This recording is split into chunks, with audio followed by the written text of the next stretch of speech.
En base a su explicación creo que encuentro una autocontradicción, porque usted vuelve a remarcar que este grupo del versículo 33 fueron iluminados. Sin embargo, Pablo dice a la letra, por una parte ciertamente con vituperios y tribulaciones. Esto solo puede ser dirigido hacia cristianos. Vituperios es al cristiano a quien se vitupera y es el cristiano quien pasa por tribulación.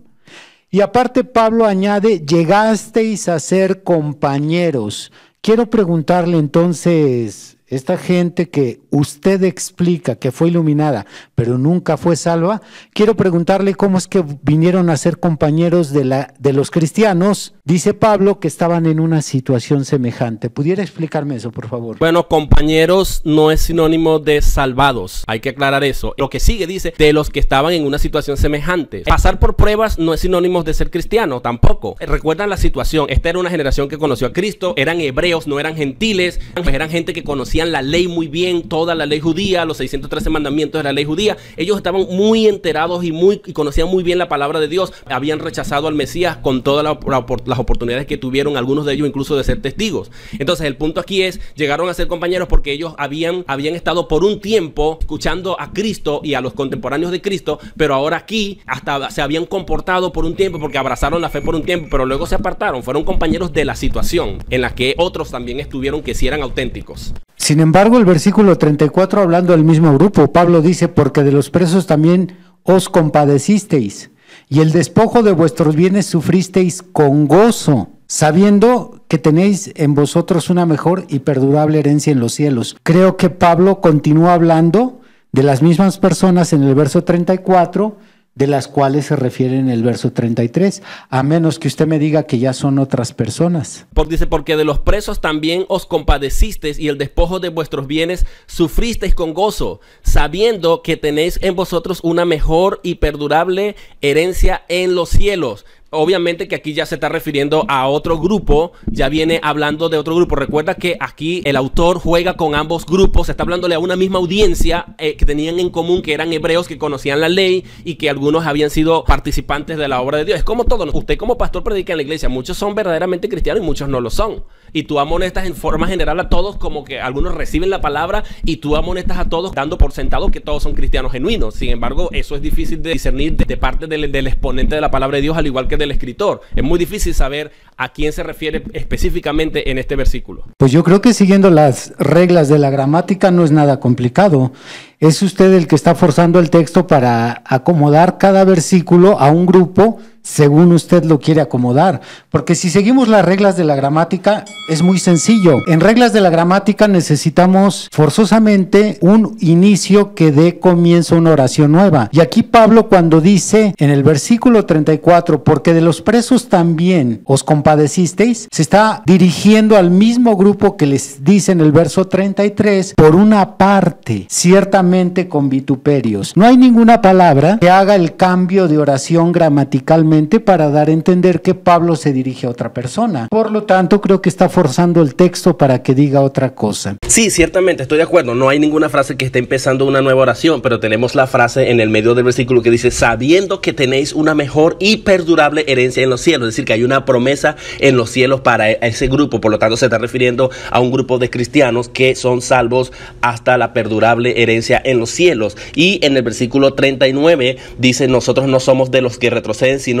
de los que tienen fe para preservación del alma. Si nos vamos a la gramática, el pero hace una gran diferencia, marca una diferencia de aquellos que retroceden. Dice, si retrocediere, no agradará a mi alma, dice, entonces marca un contraste, pero nosotros no somos de los que retroceden. Así que está hablando de dos grupos entonces. Muy bien, se me acabó mi tiempo. Dios les bendiga. Muchas gracias. Ahora es turno del apologista Winston Medina hacerle su sesión de preguntas al apologista Víctor Manuel Banda. Así que de igual manera cuenta con 15 minutos, apologista. Bueno, mi primera pregunta que yo tendría que hacer es, ¿usted tiene pecados? Claro, claro que tengo pecado. Ahora, si usted tiene pecado y Cristo viene en este momento, ¿usted se va al cielo o no se va al cielo? Claro que me voy al cielo. Entonces, ¿en qué confía usted para poderse ir al cielo si usted está en pecado? En la sangre de Jesucristo que cubre mis pecados. Pero aún así, usted me podría decir qué tipo de pecado o acción podría yo cometer que me haría perder la salvación, porque usted afirma que la salvación se pierde. ¿Qué tipo de pecado entonces existe para yo perder mi salvación? Ok,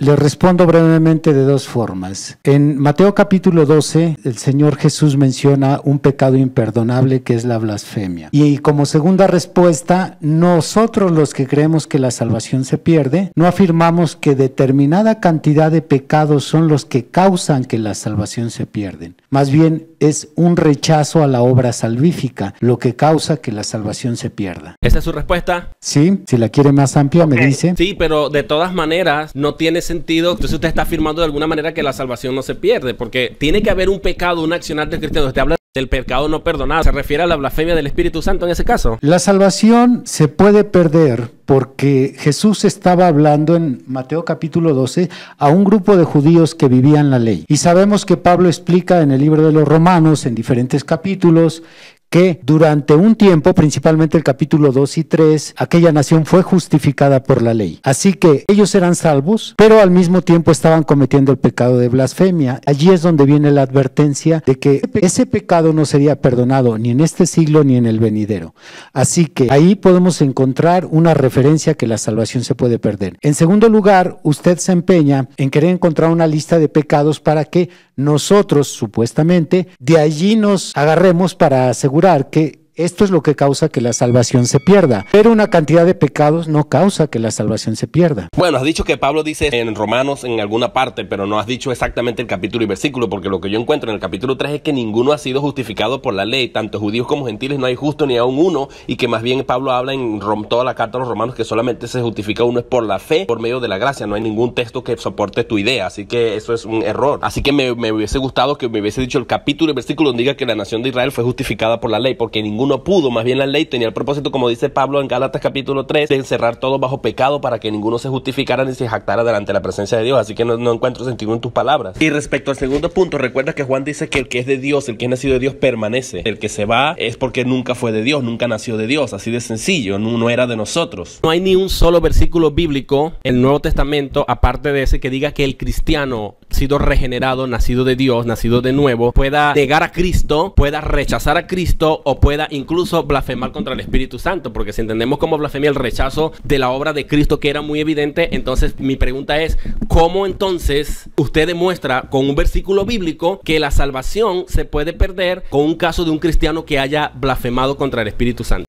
Ok, usted está diciendo que no hay ningún versículo bíblico, cuando en realidad sí hay versículos bíblicos que demuestren que alguien que rechaza a Cristo puede perder su salvación. Si usted lee en Colosenses capítulo 4, verso 14, el apóstol Pablo pasa saludos a la iglesia de Colosas por parte de Lucas y Demas. Luego en Filemón 1:24 encontramos que Demas era un ayudante de Pablo en el ministerio. Cuando revisamos las fechas de estos libros, Colosenses se escribe alrededor del año 60 y Filemón se escribe en el año 61. Por lo tanto, Demas caminó aproximadamente en el ministerio un año con el apóstol Pablo. Sin embargo, en 2 de Timoteo capítulo 4 verso 10, Pablo dice: Demas me ha desamparado y se ha ido al mundo. ¿Cómo puede usted entender que alguien que era ministro y ayudaba a Pablo y durante años caminó a un lado de él, pudo dejar el evangelio y entregarse al mundo solo rechazando a Cristo? Bueno, usted cayó haciendo preguntas, pero bueno, la tomaré como una pregunta retórica. Realmente eso no demuestra el hecho de que Demas se haya apartado amando más al mundo y dejando a Pablo. No dice el texto bíblico de ninguna manera que este hombre había sido auténticamente un salvado, sino que por su fruto los conoceréis, Cristo lo dijo.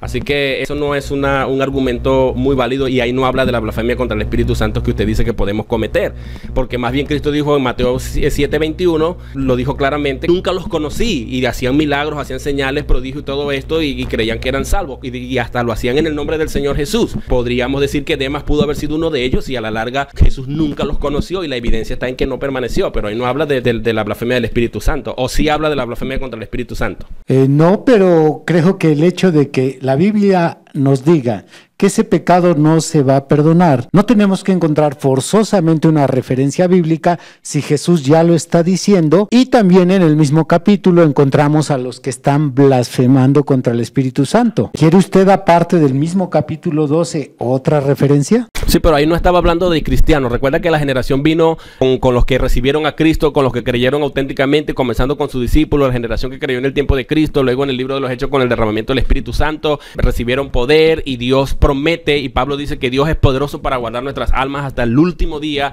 que hemos sido sellados con el Espíritu Santo para el día de la redención, y que es Dios el que guarda, es Dios el que es poderoso para hacerlo y que no depende de nosotros. Entonces yo no veo que eso pruebe de alguna manera que el cristiano auténtico, el cristiano puede contristar al Espíritu Santo, mas no puede blasfemar contra el Espíritu Santo. De manera que no he visto evidencia de su parte que diga que algún cristiano puede realmente blasfemar contra el Espíritu Santo. El que rechazó a Cristo, Juan nos dice claramente en toda su carta que presentó los credenciales de un verdadero y auténtico cristiano, que es nacido de Dios, permanece en Dios y siempre, siempre, siempre estará allí. Dice que el que dice muchas veces el que dice, ese es alguien que está confesando, ciertamente, ¿verdad? Pero si confiesa y si dice, se tiene que haber un fruto, se tiene que revelar quién es realmente. Y eso prueba de alguna manera que, como dice Juan, primera de Juan 2:19, dice, salieron de nosotros, pero no eran de nosotros, pero salieron para que se manifestaran que realmente no eran de nosotros. Eso lo dice también. Entonces, no he encontrado algún texto bíblico que usted haya probado que algún cristiano, específicamente algún cristiano que haya sido regenerado del tiempo apostólico o del mismo tiempo de Cristo,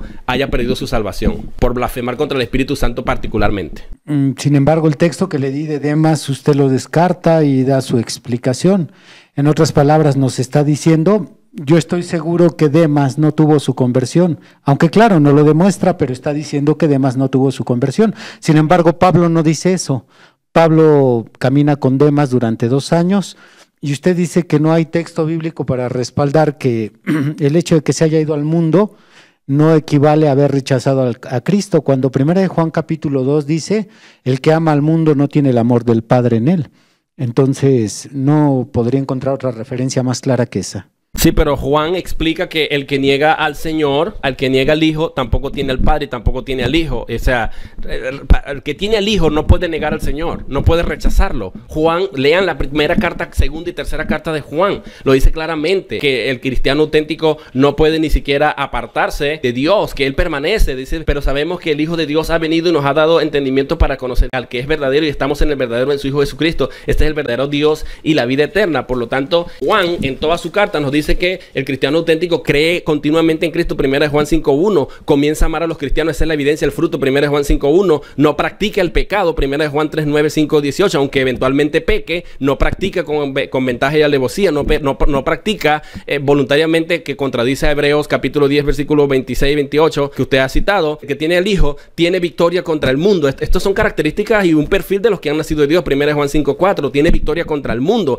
Dice 1 Juan 5:18, es guardado por Dios, el maligno no le toca y persevera en la doctrina de Cristo. 2 Juan 1:9. ¿Qué más evidencia queremos nosotros de que la salvación realmente no se pierde? Bueno, pero pasando a otra pregunta, porque se me acaba mi tiempo. Usted ha dicho en uno de sus videos, ahora voy a citar uno de sus videos, ya que usted se ha referido a uno de sus videos, ha citado Hebreos 2 para probar que la salvación se pierde, cuando dice, versículo 3, cuando dice, ¿cómo escaparemos nosotros si descuidamos una salvación tan grande? ¿Usted cree que aquí se está hablando de un cristiano, de los cristianos verdaderos, de los cristianos regenerados y nacidos de nuevo, que ellos pueden perder la salvación? Efectivamente, usted ha venido remarcando desde un principio que tenemos que estar revisando el contexto. De hecho, usted lo hizo en varias de sus exposiciones, así que si revisa el contexto se lo dice a usted mismo, está hablando a cristianos. ¿Cómo sabe usted que está hablando de cristiano? Porque el versículo 1 dice, por tanto es necesario que con más diligencias atendamos a las cosas que hemos oído. Aquí la advertencia es para escuchar. La advertencia es a que se obedezca a lo que se oiga. No está hablando de gente. Fíjese lo que dice, a las cosas que hemos oído, no sea que nos deslicemos. Recuerden que la audiencia era la generación del tiempo de Cristo. ¿Usted está de acuerdo que la audiencia de este libro era la generación contemporánea a los apóstoles y probablemente de Cristo? De acuerdo, pero usted hace rato me corrigió. Usted me corrigió hace un momento en no haber incluido el versículo 23, segunda de Pedro 2. Ahora yo le acuso a usted de no incluir el versículo 14. Pablo dice en el capítulo 1, verso 14, y sabemos que las cartas en aquel tiempo no tenían capítulos, así es que hay que recurrir a la gramática. Pablo dice, ¿no son todos espíritus ministradores enviados para servicio a favor de los que serán herederos de la salvación? ¿De quién está hablando Pablo? De los que van a heredar la salvación. Ahora usted está excluyendo versículos para darle otro significado al pasaje. Ok, si usted está de acuerdo con eso, sí, pero aquí no está hablando específicamente, porque fíjense ustedes, el versículo está hablando de Cristo como mayor a los ángeles, y luego dice, pues ¿a cuál de los ángeles dijo Dios jamás? Siéntate a mi diestra hasta que ponga a tus enemigos por estrado de tus pies. No son todos espíritus, hablando de los ángeles, ministradores enviados para servicio a favor de los que serán herederos de la salvación. Está hablando de que los ángeles o cooperan o obran para aquellos que van a heredar la salvación, pero luego viene un conector de causa y efecto. Dice, por tanto, es necesario que con más diligencias atendamos a las cosas que hemos oído, no sea que nos deslicemos. Dice, porque si la palabra dicha por medio de los ángeles fue firme y toda la transgresión y desobediencia recibió retribución, le pregunto, ¿qué tipo de retribución recibieron estos que desobedecieron al mensaje que dieron los ángeles? Porque ese es el tema que está dando el apóstol Pablo. Está tratando de convencer a esa audiencia contemporánea a Cristo y a los apóstoles, como usted ya lo ha afirmado y lo ha ratificado y confirmado, que realmente esa era generación contemporánea a Cristo, y él está diciendo precisamente, los ángeles predicaron en el Antiguo Testamento, porque esta era una gente que se jactaba de los ángeles. Nosotros tenemos los ángeles, tenemos a Moisés, tenemos el tabernáculo, tenemos los mandamientos. Ahora la pregunta es, ¿qué tipo de retribución recibieron aquellos que no atendieron claramente el mensaje de los ángeles que ellos jactaban? Porque recuerden que está haciendo referencia al Antiguo Testamento, cuando hubo una generación incrédula. Ese es el punto. Entonces mi pregunta es esa, ¿qué tipo de retribución cree usted que recibieron? Pues la retribución que recibió la nación de Israel por no atender al llamado o a la manifestación sobrenatural de sus ángeles. Así que al momento en que se está mencionando la retribución, solamente es una ilustración del castigo que van a recibir aquellos que descuiden una salvación tan grande. Ahora, ¿cómo excluimos la palabra nosotros? Usted excluye la palabra nosotros y Pablo está hablando en primera persona. Descuidamos primera persona. Entonces, retribución es si Israel, que fue salvo, fue castigado por descuidar su salvación, ahora ¿qué se espera de nosotros? Bueno, estoy en desacuerdo. El texto no dice que Israel descuidó su salvación. Lo que descuidó fue el mensaje de los ángeles, es decir, que no acompañado de incredulidad, como dice el mismo contexto más adelante. Lo que quiere decir es que ellos no escucharon a los ángeles, ellos no atendieron el mensaje de los ángeles, ellos fueron sordos al mensaje de los ángeles. ¿Cómo creemos nosotros si no escuchamos el mensaje de Cristo, que es superior a los ángeles, que nosotros vamos a poder ser salvos? Ese es el mensaje que se está dando ahí en Hebreos capítulo 2. Ese era mi punto. Aunque el autor, quien quiera que sea el que haya escrito, aunque él diga nosotros, eso no significa que él está incluido, sino que esta es una estrategia discursiva,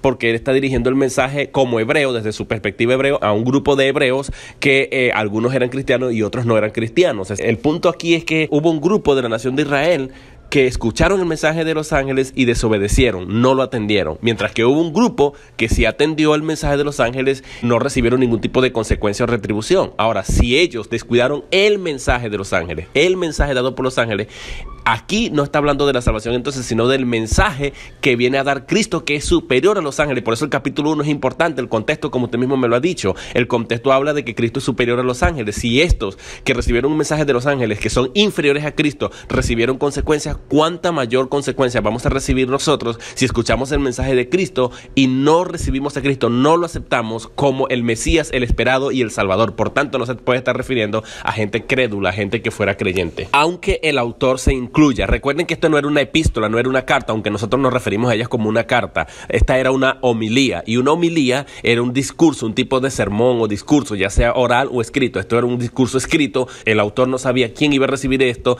pero se suponía que quien recibiera esto no solamente adquiriera la información, sino que la compartiera con sus familiares hebreos. Por lo tanto, usted, como lo ha dicho usted, esta era una generación a la que había escuchado de Cristo y estaban muy familiarizados con el tema de Cristo, pero también con la ley judía. Ese es el punto.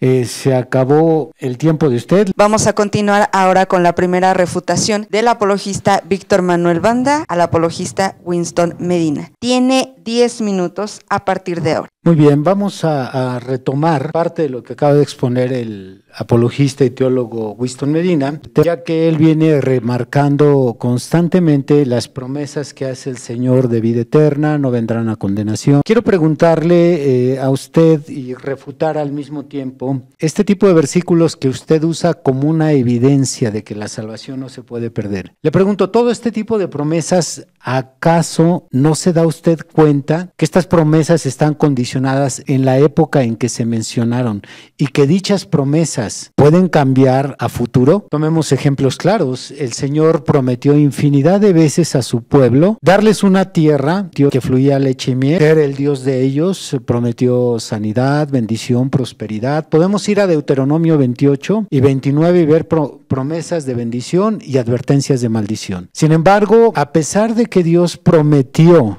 infinidad de veces bendiciones, dichas promesas no se cumplieron, no porque Dios no pueda cumplir las promesas. Estas promesas no se cumplieron porque Israel no acató las condiciones para recibir dichas promesas. Así que no dudamos que Jesús promete vida eterna y no dudamos en que vaya a cumplir la promesa. Lo que dudamos es que aquellos que pueden beneficiarse de la promesa no cumplan los requisitos o las condiciones para dicha promesa. Usted decía que yo no di un respaldo sobre sanidad divina como una bendición de la obra salvífica y refutó Santiago 5, que es el capítulo que cité. Sin embargo, cuando leemos Isaías capítulo 53, en Isaías 53 no solamente dice que el molido fue por nuestros pecados, sino que dice por su llaga nosotros fuimos curados. Así que la llaga que fue traspasada de Jesús en la cruz del Calvario está garantizando la sanidad igual que la salvación. Entonces, en esta primera refutación quiero demostrar que usted está descontextualizando la época de la promesa y no tanto la promesa. Las promesas son condicionadas de acuerdo a la circunstancia del tiempo y de acuerdo a la circunstancia de la actitud del pueblo de Dios. Volviendo ahora al punto que dejé pendiente tocante al libro de la vida, porque hace un momento quedó inconcluso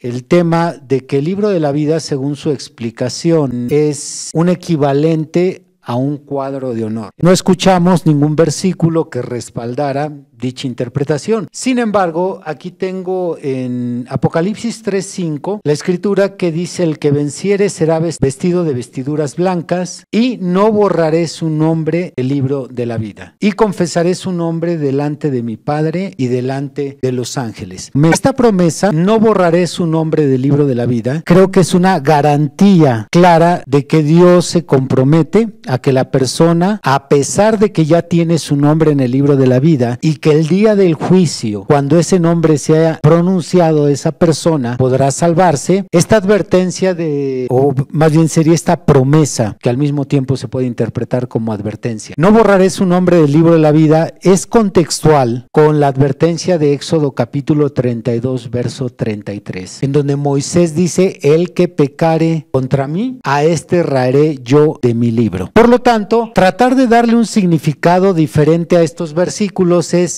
intentar tergiversar el significado, no el versículo, sino el significado del mensaje del versículo. Porque todos los pasajes que mencionan el libro de la vida, todos ellos tienen que ver con dos cosas: la promesa de tener vida eterna o la advertencia de ser borrado. Por ejemplo, Filipenses 4:3 dice: asimismo te ruego también a ti, compañero fiel, que ayudes a estas que combatieron juntamente conmigo en el Evangelio, con Clemente también y los demás colaboradores míos cuyos nombres están en el libro de la vida. Así que falla el pastor Winston al descreditar el hecho de que borrar el nombre del libro de la vida equivale a que la persona perdió su salvación. También estaría corregir algo que mencionaba el pastor Winston sobre una corrección que él mencionó de que no había yo definido qué es la salvación. En los dos primeros segmentos yo mencioné que una cosa es la obra salvífica de Jesucristo y otra cosa es los beneficios de dicha obra salvífica. Él menciona que yo no cité escrituras. Realmente no puedo citar todas las escrituras para respaldar cada afirmación que hago, pero para demostrar al pastor Winston que no es lo mismo vida eterna que la obra salvífica, no es lo mismo la gracia que la obra salvífica, no es lo mismo la redención que la obra salvífica. Voy a citar una lista de beneficios de la obra salvífica y ustedes por ustedes mismos se darán cuenta que no equivale a lo mismo. En la obra salvífica se logra la santificación. muchos pasajes nos dicen que somos santificados por la sangre de Cristo. Uno de ellos es 1 de Juan capítulo 1. Hay personas que pueden ser santificadas y eso no equivale a que van a ser salvos. Eso equivale a que son santificados. Dicha obra de santificación es aquí en la tierra. Eso no tiene nada que ver con la vida eterna. Hay personas que van a ser resucitadas gracias a la obra salvífica de Cristo. Pablo lo dice en 1 de Corintios capítulo 15. Si Cristo resucitó, nosotros resucitaremos también. Entonces la resurrección es un beneficio de la obra salvífica, pero no es la obra salvífica. Como ya mencioné, la sanidad también es un beneficio de la obra salvífica. Isaías 53 dice, por su llaga fuimos nosotros curados. También podemos mencionar el perdón de pecados. El perdón de pecados no es la santificación, el perdón de pecados no es la resurrección, el perdón de pecados no es la vida eterna, y el perdón de pecados se obtiene gracias a la obra salvífica de Cristo.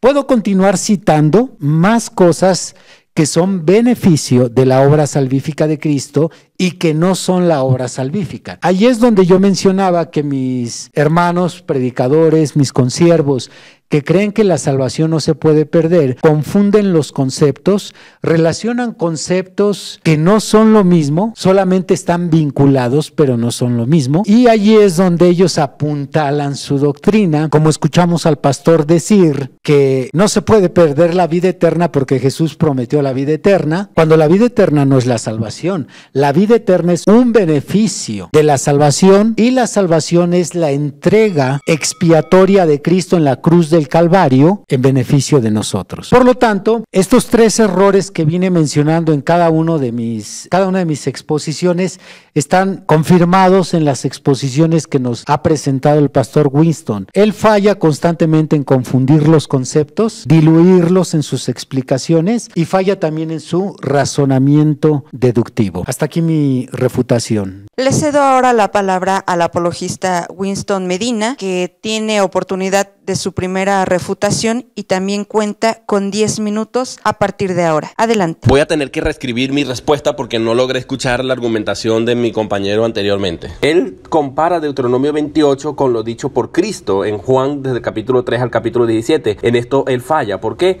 Porque Deuteronomio 28 ciertamente se está hablando de leyes condicionales, se está refiriendo específicamente en términos de género discursivo a las leyes judías recién dadas, las cuales eran condicionadas con 365 prohibiciones que eran las obligaciones de Israel y sus consecuencias, y las 248 afirmaciones que eran los beneficios por obedecer a sus obligaciones legales. Sin embargo, Cristo en el Evangelio de Juan, desde el capítulo 3 hasta el capítulo 17, habla de la vida eterna como una promesa incondicional, y el género discursivo que usó Cristo no fue la ley. Y me preguntarán, ¿cuál es el problema? Bueno, el problema es que ley no es lo mismo que promesa. La ley siempre va a tener una condición, y aquí hay un problema porque él trata de diluir leyes del Antiguo Testamento con promesa incondicional de Cristo. Ese es el problema ahí. El género discursivo usado por Cristo no fue un código legal condicionado a ciertas actitudes o comportamientos que nosotros debemos tener, sino que el género discursivo usado por Cristo es la descripción. Describe a los que realmente vienen a Él y creen en Él, traídos por el Padre, de los que verdaderamente creen en Él, sin condicionar la vida eterna y la futura resurrección postrera, su protección y la protección del Padre, teniéndonos en sus manos como sus ovejas. No la condicionó. De manera que no hay parangón ni comparación. En esto falla al tratar de comparar ambos elementos. Recuerden que en la Biblia hay promesas condicionales y promesas incondicionales. Las dadas a Israel en la ley judía, 613 mandamientos, eran condicionales. Ellos tenían que cumplir, abstenerse de 365 cosas para poder recibir los beneficios. Mientras que la vida eterna ofrecida por Cristo no dice, tienen vida eterna siempre y cuando, si hacen esto y da una lista de maldiciones a aquellos o de consecuencias, como lo hizo Dios al pueblo de Israel en Éxodo capítulo 28, como en Deuteronomio capítulo 28, como él lo ha dicho. De manera que no hay comparación aquí por un lado. También ha dicho, las promesas son condicionadas a dos cosas, dice él. Aquí la falacia es que agrupa todas las promesas que se encuentran en la Biblia, están condicionadas a dos cosas. Número uno, a tiempo y al comportamiento del pueblo o al receptor de la promesa. Eso es una falacia, porque sabemos que en la Biblia hay promesas condicionales y promesas incondicionales, y también hay promesas específicas. Por ejemplo, la falacia está en que si tú dices que Dios promete, en este caso de la vida eterna, está sujeta al tiempo, entonces tú lo que estás haciendo es hacer depender la promesa de la vida eterna que Cristo ha hecho al tiempo. O sea, Dios depende del tiempo para poder ejecutar su promesa. Y acabas de alguna manera con la omnisciencia de Dios, porque como que si Dios no conociera el futuro, a pesar de eso hace la promesa. La fidelidad a su promesa de que Él ha dicho que Él no dejará caer ninguna de sus palabras por tierra. Y en Mateo 24:35 en adelante, cuando Cristo dice, el cielo y la tierra pasarán, mas su palabra no pasará. Es decir, que Cristo no condicionó su promesa de la vida eterna al tiempo. Si lo hace, entonces Dios depende del tiempo para poder cumplir su promesa de la vida eterna. Número 2, Él dice que Él ha condicionado su promesa al comportamiento de su pueblo. Bueno, si hace eso Dios,